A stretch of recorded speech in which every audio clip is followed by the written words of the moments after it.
Pessoal, hoje eu estou aqui com uma pessoa muito especial, muito querida, né? Dr. Nélio Tombini, psiquiatra, psicoterapeuta, coordena workshops sobre saúde mental, consultor em gestão emocional, escritor, escreveu o livro A Arte de Ser Infeliz, e eu o convidei aqui para a gente conversar sobre saúde mental e tecnologia. Mas é um assunto para mim difícil, obviamente, né? Eu estou aqui com um especialista, doutor Nelly, que eu vou me colocar como um leigo no assunto aqui e provocá-lo aqui com alguns questionamentos que talvez aí os meus ouvintes também tenham no seu dia a dia. Então, doutor Nelly, seja bem-vindo aí, obrigado por estar aqui conosco aqui. É uma satisfação aqui bater esse bate-papo com o senhor aí. Porque eu fico satisfeito assim de interagir um tema que é complexo, difícil para todos nós, saúde mental, difícil para os psiquiatras, para os psicólogos também, para vocês saberem que fazer um curso de psiquiatria e psicologia não dá um atestado de saúde mental. Boa, isso é boa. Como é que o senhor resolveu fazer medicina ou psiquiatria, doutor Nelly? Eu fiz, Regis, eu fiz medicina e no início, dos meus primeiros 4 anos, 5 anos, eu fui cirurgião geral. Olha que interessante, porque o pessoal mais jovem não vai entender bem o que eu vou dizer. Eu fiz cirurgia geral no Hospital de Clínicas de Porto Alegre, um hospital de referência. Naquela época, os cirurgiões eram cirurgiões gerais. E eu fui trabalhar numa cidade do interior chamada Guarani das Missões, onde tinha um médico e eu fui o segundo médico. Ou seja, Regis, lá eu fazia anestesia, né? Eu operava, eu fazia parto, eu fazia pediatria, eu consertava osso, eu era o médico legista, que eu ia ver um cara no meio do mato enforcado para dar um atestado, eu fazia tudo. Ao mesmo tempo que fazia tudo, às vezes eu não dormia um dia ou 2 dias, porque eu virava o dia trabalhando e a noite trabalhando. Sim. E só para ter uma ideia, assim, né, das pessoas que estão nos ouvindo, eu fiquei lá 3 anos, velho. 2 primeiros anos não tinha laboratório. Eu vou repetir. Não tinha laboratório, a gente não fazia exame nenhum. Só quando tinha uma coisa séria, a gente mandava para Santo Ângelo, que é a cidade mais próxima. Mas, por outro lado, eu também estou dizendo uma outra coisa para vocês, que a gente aprendia muita medicina na faculdade. A gente examinava o paciente, a gente sabia ir atrás da doença. Hoje em dia, os médicos pedem exames, os exames que vão dizer para os médicos para que lado eles têm que olhar.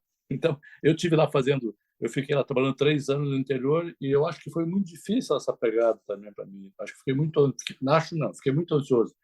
Eu tive momentos assim que eu tinha diarreia, e aí não achava causa, depois eu tinha rinite, ou seja, decorrente da ansiedade, porque era uma sobrecarga muito grande. Eu não tinha preparo, portanto, eu era um jovem de 27 anos. Aí eu vim fazer psiquiatria, voltei para fazer psiquiatria. Mas eu também entrei na medicina, seguramente porque meu pai morreu muito cedo. Meu pai morreu com 47 anos, eu tinha 13. E aí meu pai morreu, assim, naquela época tinha poucos recursos, e eu acho que eu só fiz medicina pela morte do meu pai, senão eu teria ido trabalhar com meu pai, que era um homem de sucesso, trabalhava com madeiras, né? Tinha vários pinhais na época, né? Precisava muito desses pinos araucários, né? Cortava, serrava. Sim, sim. E aí depois eu vim fazer psiquiatria, né? Fui para Santa Casa, depois de um tempo, estou na Santa Casa há mais de 35 anos, trabalhando com os pacientes do SUS. Trabalhei muito com pacientes, também fazendo terapia de grupo, porque às vezes não tinha profissionais suficientes. Então a gente fazia terapia de grupos. Os grupos, às vezes, era quase um comício, tinha 70, 60 pessoas. Né? E a gente trabalhava com essas pessoas igual, né? No sentido de oferecer percepções, insights, né? Sobre os conflitos emocionais. E aí fui, assim, sempre achei a Santa Casa foi o lugar que eu mais me desenvolvi como profissional, porque lá era tudo assim, era uma exigência muito grande, né? Eu tinha ferramentas acadêmicas, a Santa Casa eu precisava de outras ferramentas, né? Desse, assim, e aí lá foi que me desenvolvi. Também a Santa Casa também me ajudou que eu fosse para a mídia, eu sempre achei importante as pessoas saberem como é que é esse negócio da mente humana, de saúde mental, por que, que a gente tem conflito, por que, que a gente adoece. Isso é fácil de falar, eu sempre achei que era fácil, e aí eu sempre tive na mídia, me convidaram, e aí estou aqui falando contigo, acho até em decorrência disso tudo.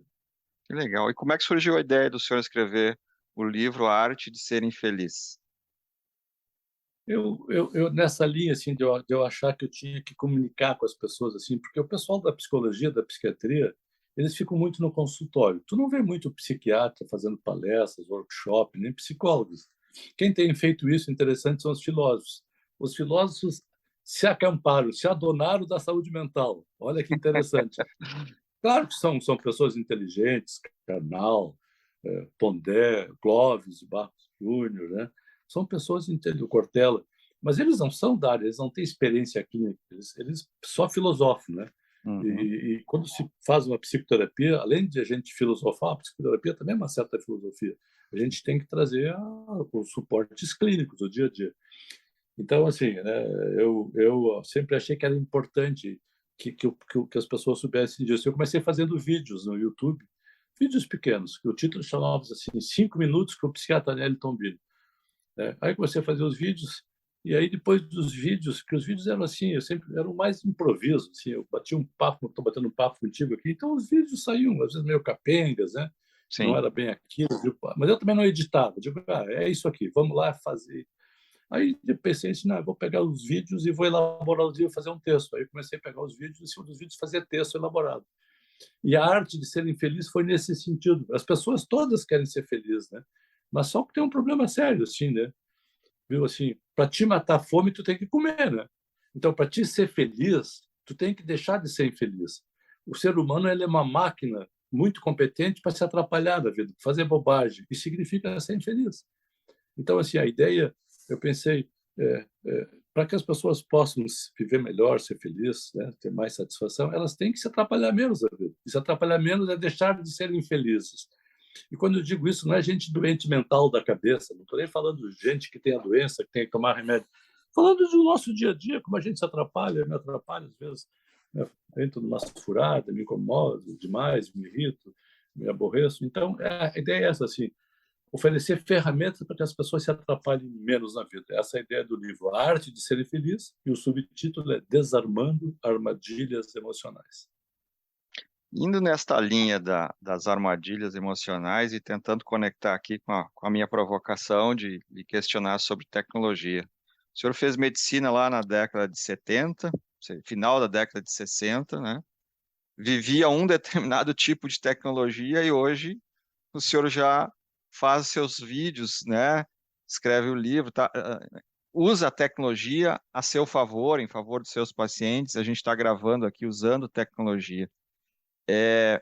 Quando o senhor faz esse roteiro da sua profissão, da sua evolução como pessoa, a tecnologia, ela ajuda ou atrapalha o ser humano hoje com relação a esses gatilhos emocionais que às vezes a própria tecnologia nos gera? Às vezes traz coisa boa, mas às vezes nos traz alguns dilemas, alguns problemas. Como é que o senhor vê isso?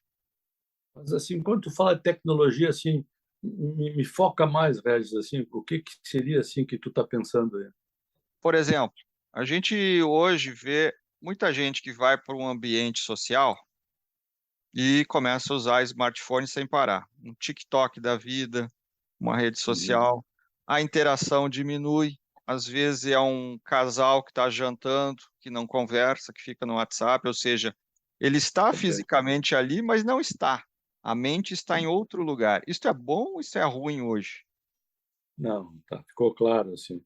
Ah, eu acho que as pessoas estão mais adoentadas do ponto de vista emocional e do ponto de vista mental. O que eu quero dizer mais adoentadas? Não, que elas estão loucas, assim, não é isso assim. Mas o que eu chamo de adoentada, assim, até para forçar um pouco Uhum, a palavra aí, assim, porque as pessoas se interessem mais. As pessoas estão mais distantes uma das outras. As pessoas têm menos intimidade. As pessoas são menos verdadeiras. Isso significa afastamento. E afastamento nas relações humanas sempre é uma coisa inadequada, sofrida e até doentia. Então as pessoas estão mais distantes. Estão mais. Evidente que isso também vale para mim. Eu preciso me cuidar para não chegar em casa e sentar, ir para o computador, e pegar meu celular, e ler as mensagens. Ou seja, assim, isso virou uma adição. Adição uhum, significa vício, tanto é que tem um termo que chama-se droga-adição, né, que é dependência perfeito. química de uma droga. Então, virou uma adição. Não há dúvida que virou uma adição. As pessoas estão adictas, estão viciadas nessa tecnologia, que por um lado é boa, tanto é que nós estamos aqui falando, a gente faz, eu faço atendimentos online, assim, se fazem cirurgias à distância, mas por outro lado, assim, as pessoas se distanciaram. e empobrecer os relacionamentos. Porque como é que a gente se relaciona com as pessoas? É conversando, é ouvindo, é dando retorno, né? É questionando, né? É oferecendo uma reflexão. Acabou isso. Acabou, praticamente acabou, assim, né? E não são só os adultos, os jovens é pior ainda. Então, sim, nesse sentido, né, tem se observado, eu não sou um sujeito que circula no mundo acadêmico, universitário, não sou, apesar de trabalhar na Santa Casa, não fiz formação acadêmica, então às vezes não me debruço muito sobre dados estatísticos assim, mas as pessoas estão mais doentes, evidentemente. Olha aqui, eu vou dar um dado que talvez vocês já sabem, assim, a Organização Mundial da Saúde está prevendo que para 2025, vamos dizer, 2 anos e meio da partir de agora, a depressão vai ser a segunda doença mais presente, né, no ser humano.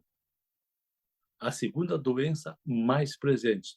Só perderá para quê? Para doenças cardiovasculares. Que loucura. Regis, pô, opa!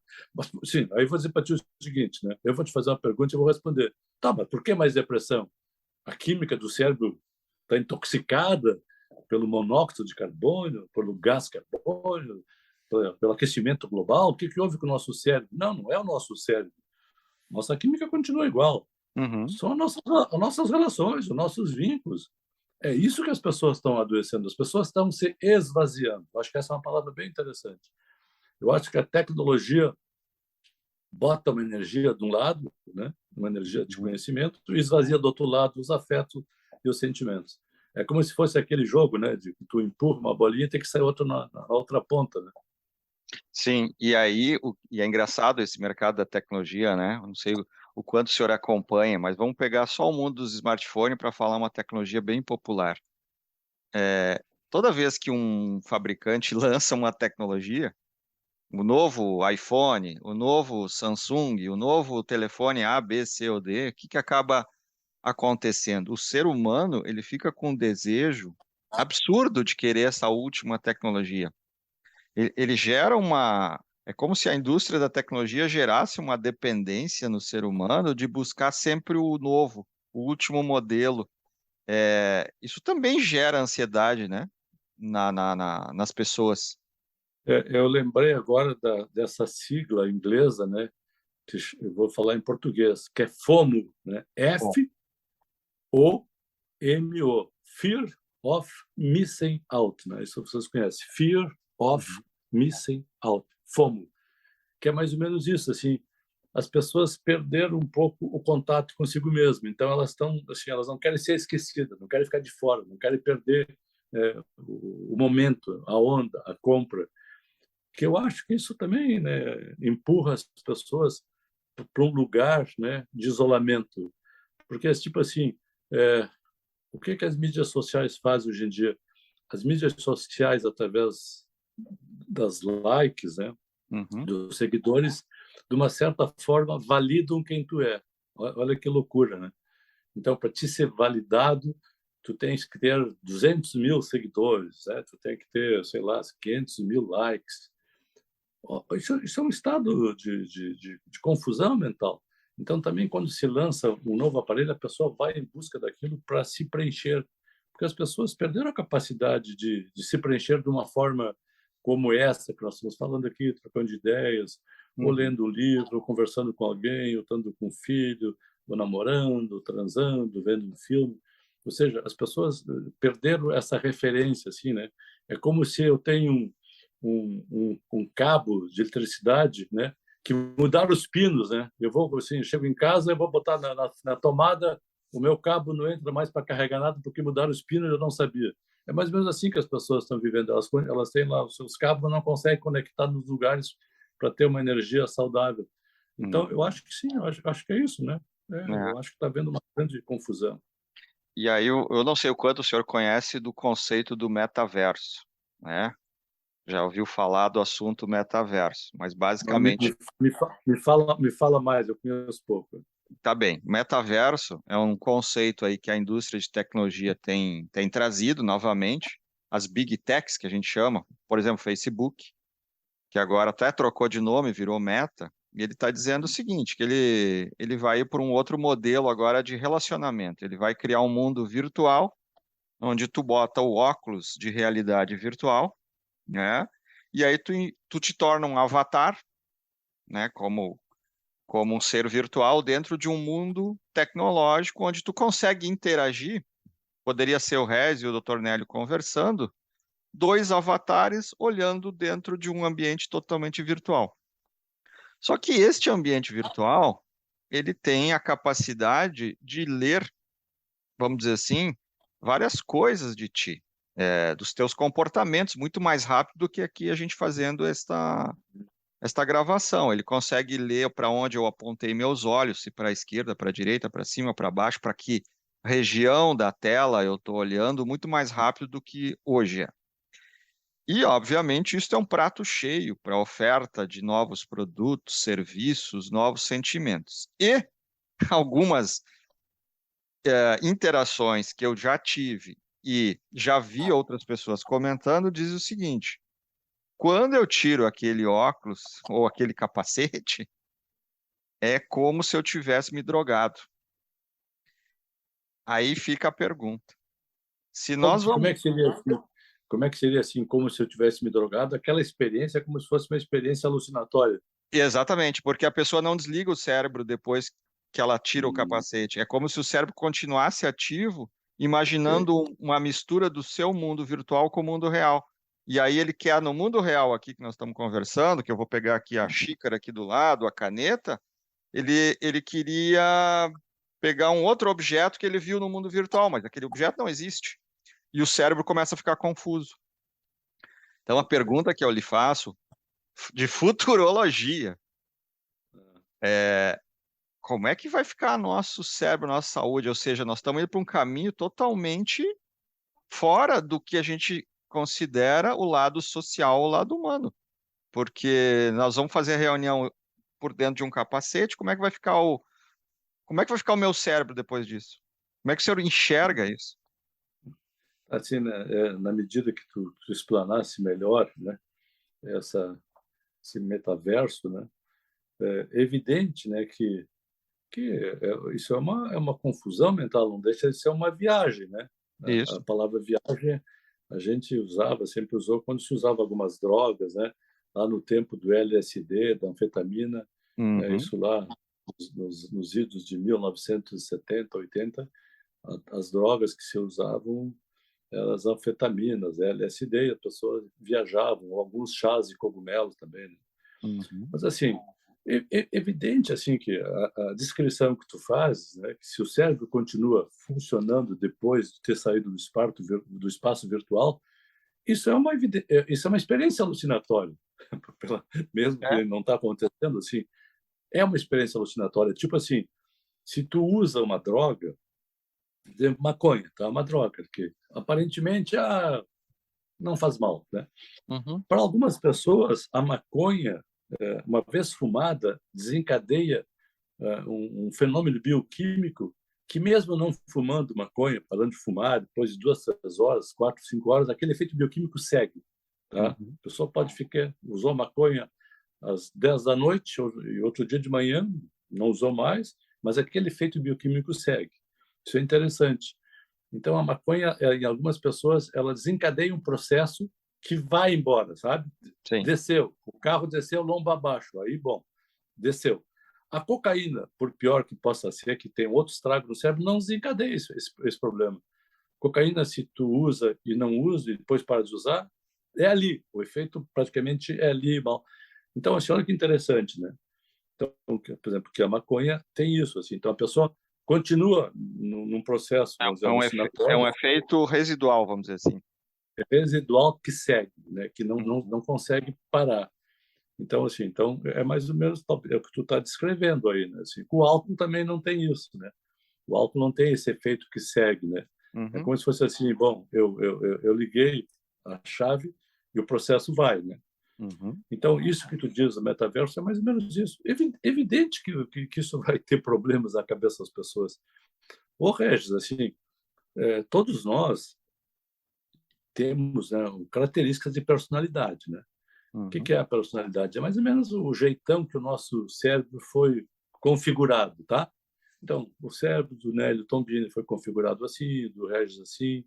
Então, se o nosso cérebro ele tem algum escape nessa configuração, tu pode ficar um cara mais desconfiado. Pô, tu imagina tu entrar no mundo sendo um cara desconfiado. Tu imagina crescer, ir para uma faculdade, namorar, trabalhar sendo desconfiado. Pô, já te causa um problema sério na vida. Porque aí o Regis está falando lá no canto com outro colega, eu acho que estão falando de mim, Sim. certo? O Regis dá um sorriso, eu acho que está rindo da minha cara. Então, olha a desgraça para um sujeito que tem essa, que a gente chama de pensamentos paranoicos, uma ou personalidade paranoica, que é mais ou menos isso, pessoa desconfiada, excesso de ciúmes, sabe? Então, agora tu imagina o seguinte, né? Essa pessoa já vem com esse, vamos dizer assim, com um pequeno defeito de fábrica. Agora, se começa a usar drogas, bom, essa desconfiança pode virar uma loucura. O cara pode matar o vizinho, o pai e o amigo, tá? Então, o metaverso pode ser também, ele pode entrar como uma substância, né, nociva naquele cérebro e adoecer a pessoa. Então, assim, se a pessoa é obsessiva, o que são os obsessivos? Aqueles caras que querem tudo certinho, tem que chegar na hora, tudo arrumadinho. Se o cara chega numa reunião 30 segundos atrasado, ele já está com a cara azeda, já não gostou. Isso é uma característica do obsessivo, né? Se o cara é muito ansioso, fala demais, ele também rouba o espaço dos outros, assim, falando de características das pessoas, né? Agora, tu imagina se nesses cérebros que já tem essas características um pouco mais desviadas para a esquerda ou para a direita, se entra, né, uma substância química que eu vou chamar de metaverso. Perfeito. A tua descrição é uma substância química que eu vou chamar de metaverso. Pô, isso aí não vai dar saúde mental, né? Sim. Então isso é importante, assim, sabe assim? Eu acho que as pessoas estão criando uma grande confusão. As pessoas estão se desenvolvendo tecnologicamente, né? Mais ferramentas para a tecnologia, mas elas se afastam um pouco da vida emocional, né? Sim. Eu sempre digo, eu tenho aqui, eu faço uma analogia, tenho aqui né, tipo uma metáfora assim, né? Que a nossa vida, imagina a nossa vida como se fosse uma cadeira de duas pernas, tá? A gente se equilibra em cima disso, duas colunas. A nossa vida, de um lado, tem os aspectos intelectuais, cognitivos, culturais, né? que é uma coluna que é uma coluna robusta, que é fácil a gente desenvolver. Se eu quiser me desenvolver mais intelectualmente, eu estudo tecnologia, línguas. E o outro lado, outra coluna que tem que estar mais ou menos parelha com essa aqui, é a vida psicológica, emocional. Essas colunas têm que estar parelha, que nem dois amortecedores, né? Não pode ter um amortecedor de um lado mais baixo, outro mais alto do carro. Essa coluna que eu chamo de emocional ou psicológica, ela sempre está abaixo. As pessoas não investem nela. Mas não investem por quê? Porque não sabem nem como investir. Não sabem, nem dão bola. Também não dão bola, acho que isso é uma bobagem. As pessoas só percebem que tem essa coluna quando ela começa a ruir. Que a pessoa começa a ficar doente, a cabeça, crise depressiva, crise de pânico, não dorme, desconfiança. Aí as pessoas percebem que tem, opa, tem outra coluna aqui que eu não sabia que tinha. Então, quanto mais tu investir em tecnologia, nessa parte cognitiva, que é bom, mas se for só isso, tu vai te empobrecer. Isso vai te levar para uma vida de esterilidade, né? Tu fica mais ou menos assim, num platô, que talvez seja isso do metaverso, né? Como se fosse lá um avatar, lá, sozinho. Daqui a pouco ninguém te acha. Tu sai no universo e nunca mais volta, né? Sim. Sim. Tu quer viver uma Então, vida que não é a tua. são reflexões, né? É. Agora, deixa eu lhe fazer uma pergunta que eu tenho sempre curiosidade com relação a essa história da distância das pessoas quando elas usam redes sociais, doutor Nélio. Quando as pessoas estão frente a frente, que é exatamente o exemplo que o senhor está trazendo, quando a gente é social e está numa mesa de bar conversando, a gente até pode discordar sobre política, futebol e tudo mais. E a gente consegue transmitir para a pessoa a nossa opinião, mas a gente não é normalmente, né, numa mesa, grosseiro, estúpido, não xinga a pessoa, né? Normalmente se mantém um determinado equilíbrio. Só que quando a gente vai para as redes sociais, o ser humano é muito estranho, na minha percepção. Porque ele escuta comentários de terceiros que não tem nada a ver com a vida dele, às vezes, e ele já dá a opinião dele, sai xingando, sai impondo a sua verdade, né? Que comportamento é esse do ser humano que, quando está próximo a outro ser humano, ele age de um jeito, e quando ele está distante, né, ou separado por uma tela, ele age completamente, às vezes, de forma irracional. Parece aqueles cachorros, né? Quando eu vejo, assim, alguns vídeos até do cachorro, que ele fica latindo um para o outro, que tem uma grade no meio. Aí tu tira a grade, param de latir. Isso é normal Ô, do ser humano, esse ô, comportamento? Regis, tu estava falando aqui, minha mente estava perambulando aí. Assim, me ocorreu fazer também uma outra analogia. Se a gente vai num baile de máscara, o que a gente faz? A gente se permite mais, né?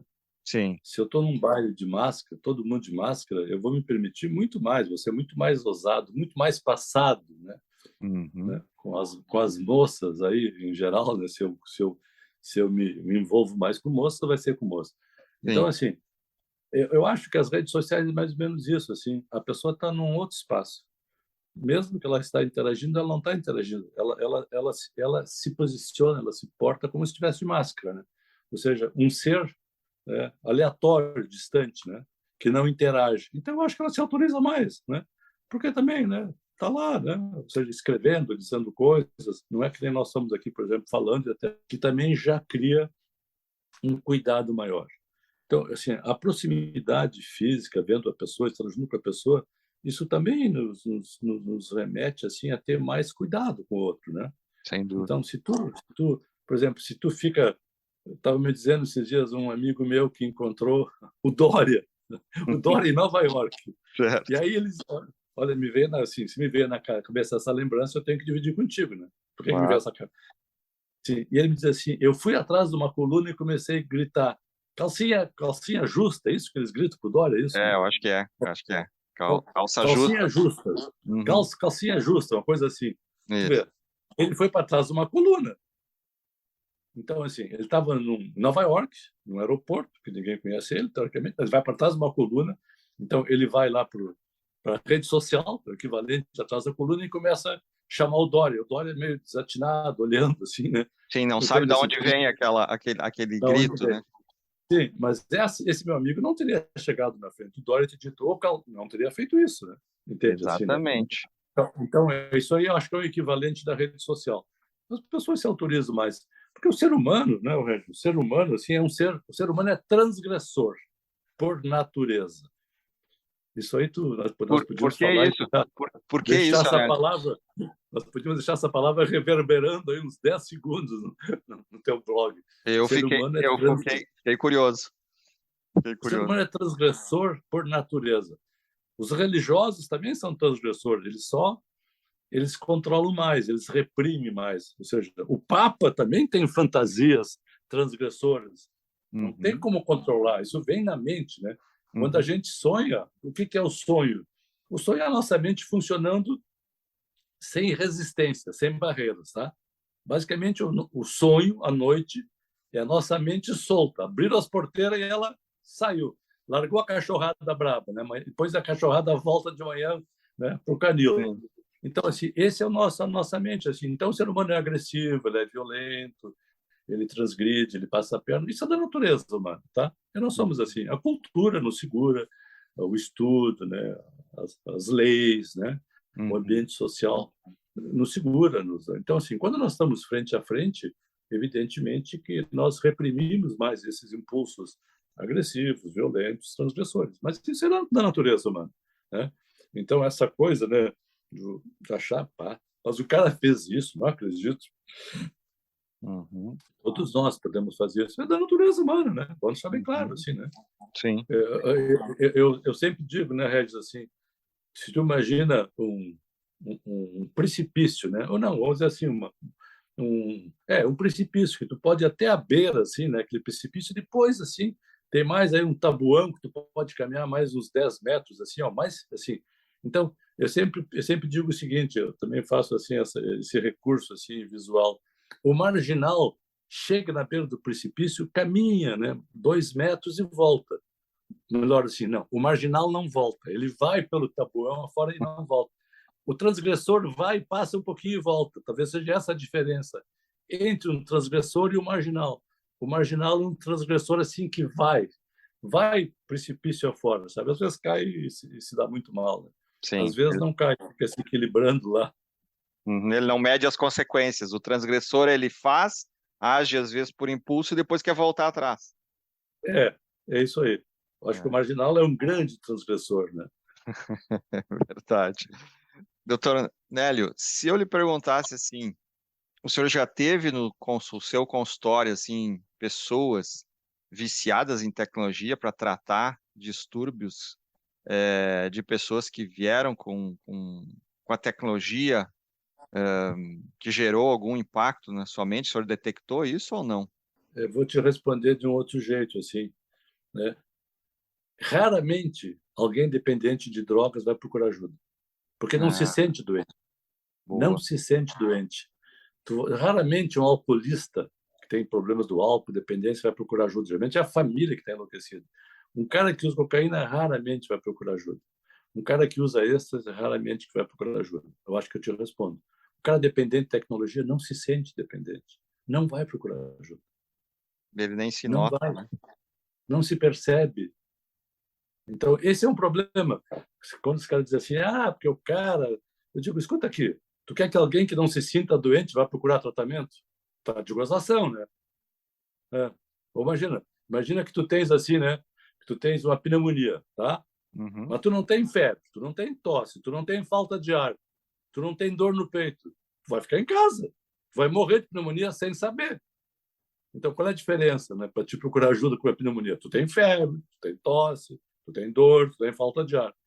Os dependentes químicos e também tecnologia, eles não sentem, não se sente doente.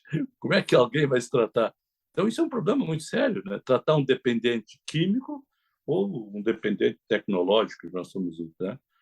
Não vai procurar ajuda. Eu acho muito difícil. Eu já Só quando vi. o seu cara.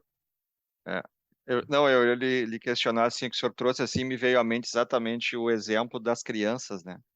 Muitos pais, às vezes, para não se incomodarem com o filho, o que que eles fazem? Com 2, 3 anos de idade, pega e dá um tablet para ele, um joguinho, ou dá o smartphone para ele ficar brincando ali e acalma a criança. Veja, nós estamos falando aqui exatamente de dependência.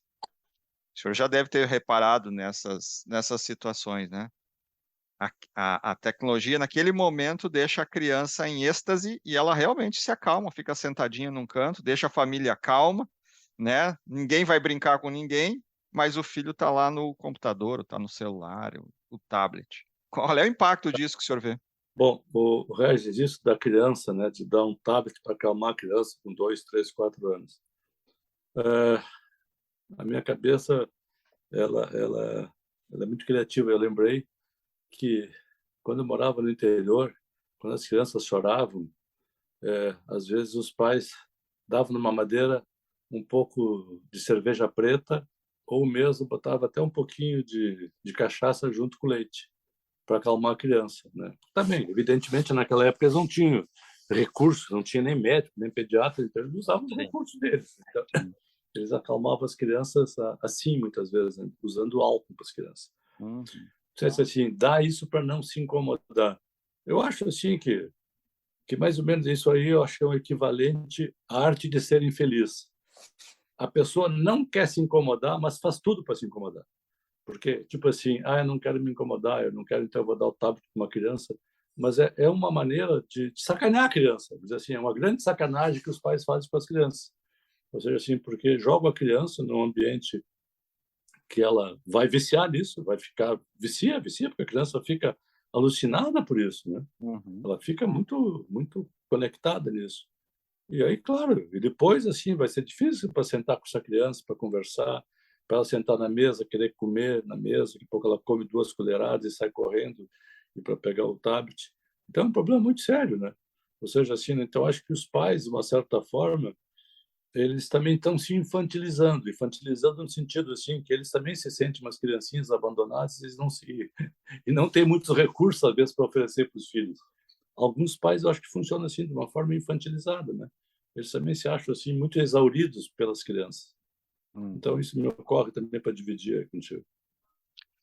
Bom, eu não quero tomar muito mais o seu tempo, já lhe agradeço por a gente estar conversando aqui e dividindo um pouco da sua experiência e o seu conhecimento fantástico aqui sobre a mente humana, mas eu queria sempre ter trazido exatamente aqui para a linha da tecnologia, porque eu percebo exatamente um pouco dessas suas visões, assim, e que as pessoas não se dão conta, não percebem. Às vezes a gente mesmo não se dá conta. Eu, várias vezes, minha esposa já me puxou a orelha, meus filhos já me puxaram a orelha quando tu não, não desconecta do serviço, né? Tu tá dentro de casa, mas tu tá trabalhando. E aí, a pandemia que nos trouxe essa desconexão obrigatória em algum momento e que nos fez trabalhar em ambientes remotos, né, com pouca interação, mas que a gente, de certa forma, não desconecta, tá?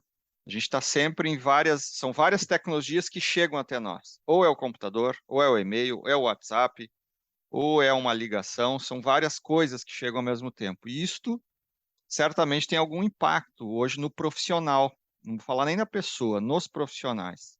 O senhor acha que no ambiente corporativo, nas empresas, isso tem gerado esta, essa, esses distúrbios mentais nas pessoas por terem que estarem sempre online, em todo um instante, e o ser humano quer muito a resposta imediata, né? Eu vejo que antigamente alguém me pediu uma coisa, eu podia responder amanhã, na semana que vem. Hoje, se alguém me manda um e-mail, vem um WhatsApp me cobrando a resposta do e-mail.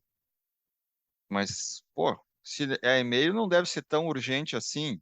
Por que o WhatsApp me cobrando tão? Esse sentimento de ansiedade no mundo corporativo, ele está gerando distúrbios mentais nas pessoas, nos profissionais hoje que lidam diariamente com essas tecnologias? Assim, é evidente que sim, né? Uma das atividades que me agrada muito hoje em dia é trabalhar no meio corporativo, trabalhar com executivos, né? Trabalhar com o pessoal, né? Com colaboradores, assim, eu acho muito interessante porque é um tema que não circula, né? É muito difícil tu ter acesso, tipo assim, tu quer ter acesso de uma maneira assim que tu entenda sobre vida emocional, psicologia, relações emocionais do trabalho, muito difícil. O que tu vai encontrar por aí, geralmente, ou são livros assim um pouco estéreis, que não comunicam, ou são livros tipo de autoajuda. Não estou falando mal de autoajuda, mas autoajuda é tipo assim, tu tem que seguir aqueles passos. Então é um pouco pobre. Isso aí funciona para o cara que descobriu aquele negócio, né? Ele que Sim. vai se dar muito bem, ele que descobriu aquele método, mas tu não consegue transferir para os outros. Assim, eu acho que a única maneira das pessoas crescerem é ter a percepção do que acontece. Então, é, eu escrevi agora, estou acabando meu segundo livro, tinha te falado para ti, assim, e um dos artigos do meu livro é Burnout. Burnout está na moda. Oh, que maravilha, todo mundo fala em burnout. Né? O que é burnout? Né? Burnout é, né? Se esgotou totalmente, queimou totalmente, né? Tipo assim, tá, mas como é que é isso na prática? Fica bonito o termo assim. Então a pessoa não tem mais energia. E claro, e o burnout está ligado ao trabalho. Olha que interessante isso. E tem uma coisa interessante e ao mesmo tempo grave que eu vou dividir contigo. Uhum. No início desse ano, a Organização Mundial da Saúde incluiu o burnout como uma doença do trabalho, né? Como se Sim. fosse um acidente de trabalho. Olha que coisa séria isso. Acidente de trabalho é se tu vai lá, né, e cortou o dedo. Bom, tu vai lá e prova, cortou o dedo, né? Uhum. Aquele negócio, aquelas lesões, a repetição. Agora, como é que tu vai conseguir? E quem vai ter que dar esse atestado são os médicos, né? Os médicos, olha, não falei em psiquiatra, Regis, os médicos. Qualquer médico pode dar, um ortopedista pode dar um atestado de burnout lá para os teus funcionários, significa o seguinte, que durante um ano eles não podem ser demitidos, porque eles tiveram um acidente de trabalho. Olha que coisa séria, mas como é que tu consegue medir? Eu não saberia fazer isso, tá? Se Uhum. tu me dissesse, Nélio, eu quero que tu venha aqui na minha empresa, eu tenho 300 funcionários, vamos ver quem é que tem burnout. Eu teria dificuldade de mensurar, porque é pura subjetividade. Como é que eu vou? Assim, o cara me conta uma história, né? E eu tenho que ver a história dele e acreditar na história dele. Uhum. Porque é uma história que ele me conta. Eu não estou dentro da empresa, não estou acompanhando ele, não estou vendo o chefe, né? Então, assim, olha que coisas interessantes e complicadas estão surgindo nesse ambiente de trabalho, né? Sim, para diagnosticar, né? Muito difícil. Pô, muito difícil. Eu não quero, eu jamais, assim. né? Eu já participei, eu já fui perito assistente de algumas empresas assim, Uhum. e ao ponto assim de o perito assistente, o que é que ele faz? Eu vou fazer uma perícia junto com o periciado, o reclamante, tem o perito oficial, que a justiça, né, recomenda, e eu junto lá com o perito assistente, né? Uhum. Então, assim, eu estou lá olhando, né, conversando, então, tipo assim, o cara tem lá um atestado, né? O cara está deprimido, o sujeito está deprimido, e a depressão tem que ver com o trabalho dele. Isso lá deu para ele o psiquiatra dele lá fora. Aí estamos eu e o perito. Assim, mas como é que esse psiquiatra que não trabalha dentro da empresa deu para aquela pessoa um atestado dizendo que a depressão dele é decorrente do trabalho? Não tem como fazer isso. Então, olha o seguinte, como é uma área assim complexa, essa área assim de atestado, saúde mental, doença mental. Bom, eu fiz essa volta e vou voltar assim para a história da pandemia. Assim. Sem dúvida, né? A pandemia no início foi um, um evento, né? Festivo. Uhum. Festivo no Uhum. sentido, em casa, enfim, de férias, um mês, 2 meses. Mas isso foi uma coisa ilusória. Ficar dentro de casa adoece as pessoas também. Ainda mais num ambiente nessas circunstâncias. Assim. Eu vou dizer para ti assim, Regis, tu é meu funcionário, é um diretor muito legal, eu quero te premiar, vou te dar 2 meses de férias remunerada em dobro, tu vai ficar dentro de casa com a tua família. O único achando que vai ficar dentro de casa. Só esse, porque eu quero que fique dentro de casa, porque eu quero que se eu precisar falar contigo, tem que ser aquele ambiente, né? Uhum. Eu, tu, tu provavelmente vai enlouquecer, né? Uhum. Ficar dentro de casa. Assim. Então, dentro de casa, com a família, também é um ambiente tóxico, ficar o dia inteiro. Né? Porque aí começam a vir as dificuldades, as ansiedades, contamina um no outro. Então, sair, ir para o trabalho, isso é algo saudável, né? Estar junto com os colegas, brincar, se irritar, bater nas costas, uma gozação, isso é necessário. Essa semana eu estava conversando com uma paciente, e ela é paciente nova, e ela pedindo, né? Ela trabalha, ela tem um cargo público importante, pedindo para voltar ao trabalho. Ela estava uma vez por semana. Ela disse, não, eu quero mais. Ela pedindo para voltar. E os caras, não, não, vamos ficar. E ela disse assim, não, mas eu tomo aula em casa. Então, assim, claro que, assim, que essa história de ficarmos trabalhando online, além do mais, outra coisa também, né? As pessoas estão trabalhando muito mais, aumentou a carga horária online. A gente Exatamente. achou nisso, não, o cara vai fazer corpo mole em casa, ficar vendo televisão. Não, né? Assim, né? Só vou te contar uma coisa para ti. Eu sempre atendi online, desde a época do Skype. Certo. Tá? Agora passei a atender muito mais. A minha agenda começava às 8 da manhã e até às 6 da tarde. Agora eu atendo sábado, eu atendo domingo. Então, se o cara me passa assim, se o Regis me liga, né, Hélio, tô precisando fazer uma sessão. Uhum. Tá bem, Regis, vamos fazer agora, assim. Estou aqui em casa, assim, então deixo meu livro de lado, né? Sabe? Então, eu estou trabalhando muito mais com a história do online, mas eu Que- trabalho numa coisa, isso é importante, fazer uma ressalva, eu trabalho numa coisa que me diverte. Uhum. Regis, me diverte. O que é me divertir? Eu gosto de atender, eu gosto de conversar, eu não fico sobrecarregado com os pacientes, por maior que seja o sofrimento. Então, isso também é uma situação muito especial minha, né? Ou seja, Claro, eu claro. trabalho, chego em casa, não preciso tomar cerveja para relaxar, chego em casa numa boa, né? Ou seja, curto. Então, isso é uma experiência muito especial, que não é para todos que têm isso, né? Sem dúvida. Então, claro, assim, que as pessoas estão mais adoentadas depois da pandemia, porque o que houve? A pandemia, ela, ela nos revelou aquilo que a gente já sabia. O que ela nos revelou? Que a morte está aí na esquina. A gente faz de conta que não está, mas a morte está aí na esquina. E na pandemia morreu muita gente. Sim. Qual é a grande ansiedade do ser humano? A ansiedade de morte. O resto é fichinha. E a gente escapa da ansiedade de morte fazendo qualquer coisa, né? As próprias religiões também, né? Elas tiveram sucesso porque de uma certa forma elas, né, tiraram, né, da mente humana a ideia da morte. Então veio uma outra ideia que tu vai ter uma outra vida. Não estou questionando e nem falando mal das religiões, mas as religiões tiveram muito sucesso por isso, né? Tu não vai morrer, tu vai para uma outra vida te encontrar com Deus. Uhum. Não é uma crítica, mas assim. Então, a ideia de morte é o grande sofrimento do ser humano. E a pandemia nos deixou de joelhos diante disso, ou seja, a morte estava fazendo barulho, batendo na porta da nossa casa, né? Então, sim. assim, foi um momento bem difícil, né? E aí, depois disso, também essas situações, né? Encrenca mundial, uma guerra, também tu percebe assim que um sujeito lá resolve fazer uma guerra e desestabiliza o mundo inteiro. Uhum. Olha como nós somos vulneráveis, né? O ser humano se acha maravilhoso, potente, competente, aí acontece uma coisinha, tu vê que tudo ruim, vai tudo por baixo. Então é isso aí. Esse é o ser humano, ele se acha muito mais do que é. É verdade. E a gente tem que lidar com esse ser humano, né, todos os dias. Tem que É, controlá-lo, controlar suas tem que emoções, né, controlar a nossa e a dos outros, né? a nossa e a dos outros, né. Eu lembro sempre quando a gente brinca dos motoristas, né. Meu pai dizia: "Filho, olha só, tu não tem que cuidar só da tua direção, tu tem que cuidar de quem está do teu lado dirigindo também". É mais ou menos isso, né. Então, assim, mas assim, eu acho que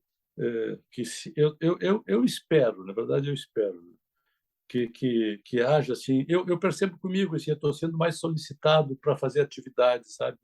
Para fazer workshop, palestras, assim, porque as pessoas têm que investir nisso, não tem saída, viu? Não adianta assim, né? Ah, aumentar o salário, muito bom, né? O cara poder fazer um curso, muito bom. Mas, cara, Sim, tu precisa ter saúde mental para tudo, para poder trabalhar, para poder namorar, para poder transar. Se não tiver boa saúde mental, daqui a pouco tu não vai ter prazer na tua transa, tu vai ter ejaculação precoce, a namorada lá não vai ter orgasmo, sabe? É para tudo, sabe? É para sim, tudo, né? Mas assim, então, eu acho que esse, viu, Regis, é o grande investimento que tem que ser feito, viu? No sentido de tu ter mais intimidade contigo, né? O que é a saúde mental? Ter mais intimidade contigo, te perceber, né? Te entender, né? Te observar, né? Observar tuas ações, eventualmente mudar o curso das tuas ações, né? Observar quem tá em volta de ti, né? Tem uma pessoa, para ter ideia, tinha uma pessoa que queria falar comigo ontem, uma pessoa que ela me procurou para que eu ajudasse ela, não como paciente, tá? sim. Como se fosse assim, uma pessoa que tem algum contato comigo, é filha de uma pessoa que tem uma relação comigo assim de trabalho, aí pediu, né, que queria falar comigo. E eu ontem marquei então para recebê-lo. Evidente assim, um contato para trocar umas ideias, não ia cobrar nada. Claro. E essa pessoa não apareceu, não apareceu. O nosso encontro era ontem à tarde. Ela passou uma mensagem: ah, estou gripada, não vou poder ir hoje, aí queria se marcar outro dia. Ela assim, não, mas por que tu... Ela disse assim, estou gripada, não vou poder ir. Eu digo assim, tá, mas por que tu está me respondendo só um dia depois que tu estava gripada, né? Ah, não, mas eu achei que nosso encontro era hoje. Tá, estava escrito lá, mandei uma mensagem para ela, né? Eu digo, mas disse para ela assim, eu digo para ela, mas tu nem lê as mensagens que tu... Né? Não, porque eu paguei minhas mensagens. Aí veio assim, uma conversa, eu também não quis entrar muito assim. Sim, Eu pensei, tu vê, né? Essa pessoa não vai bem na vida e ficou claro porque ela não vai bem na vida. Assim, só nessa tentativa de contato comigo, ela criou uma confusão, uma atrapalhação para não poder estar comigo. sim. Tá? Isso para mim tem um valor importante, assim, né? Eu até vou me encontrar com ela de novo, assim, vou deixar passar mais um tempo, uma semana, duas, e vou dizer isso para ela, mesmo não sendo minha paciente, que ela tem uma inclinação para fazer a vida dela ser muito difícil. Ela conseguiu criar uma confusão de marcar comigo e não ir achando que era outro dia. Então, assim, isto é saúde mental ou doença mental? Doença mental também é isso, adoecimento mental. A pessoa se confunde, se atrapalha, né? Entende? Então, esse é o ser humano. Essas coisas que tu... Eu gosto muito quando eu faço essas atividades de fazer levar pequenos vídeos, 1, 2 minutos, 3 minutos, geralmente vídeos que são humorados. Passar esses vídeos e depois pedir para as pessoas assim, me dizer o que aquele vídeo mexeu com elas, tocou em quê, o que elas observaram, né? Para ver como é que as pessoas enxergam a mesma cena, tá? Sim, são diferentes É, pessoas avaliando a mesma cena. isso, a mesma cena. E claro, assim, que eu observo o seguinte: olha, vou dizer para ti o seguinte, até hoje eu uso esse mesmo vídeo em vários espaços, eu não vi uma pessoa, não lembro, que tenha tido uma percepção diferente daquilo que era oferecido, sabe? Sim, Certo? Tu entende assim? Ela só olhou o que estava na mesa, ela não olhou 1 metro atrás que tinha mais algumas coisas assim sendo oferecidas, que é a falta da percepção, da subjetividade das relações. que as pessoas não têm. Bom, então cabe a mim que estou lá, que tenho esse binóculo, né, de infravermelho que enxergo à noite, os outros não enxergam. Olha aqui, mas vocês não prestaram atenção nisso? O que que tem? Olha o que que tem embutido nessa mensagem. Isso aí tudo, basicamente, eu acho que é ter saúde mental, ter a percepção assim mais apurada de algumas coisas que estão passando na nossa cara, sabe? E a gente Sim. às vezes não enxerga. E não enxerga, a gente fica com menos recursos, né? Então, isso é muito interessante.